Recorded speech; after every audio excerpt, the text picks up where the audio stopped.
সারা দেশে এক দফা দাবির ডাক দিয়েছে বৈষম্য বিরোধী ছাত্র আন্দোলন। এদিন বেলা 11টায় রাজধানী সহ দেশের বিভিন্ন গুরুত্বপূর্ণ স্থানে গণসমাবেশ পালিত হবে। মধ্যরাতে এক ফেসবুক স্ট্যাটাসে এ বার্তা দিয়েছেন বৈষম্য বিরোধী ছাত্র আন্দোলনের সমন্বয়ক। তিনি বলেন, রবিবার দেশের বিভিন্ন গুরুত্বপূর্ণ পয়েন্টে এক দফা দাবিতে গণসমাবেশ ও বিক্ষোভ মিছিল অনুষ্ঠিত হবে। সকাল থেকে ঢাকার সকল প্রবেশ পথ দখলে রাখবেন শিক্ষার্থীরা। সাধারণ মানুষকে যোগদান করার জন্য আহ্বান জানান তিনি আরও বলেন, 11টা থেকে কেন্দ্রীয়ভাবে শাহবাগে বিক্ষোভ মিছিল অনুষ্ঠিত হবে।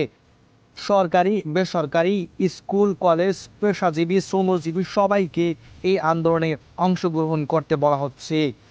শান্তিপূর্ণভাবে আন্দোলন করার জন্য যদি কোনো আঘাত আসে তা প্রতিহত করার জন্য প্রস্তুত থাকতে বলছেন। ডেস্ক রিপোর্ট, দি বেঙ্গল টাইম।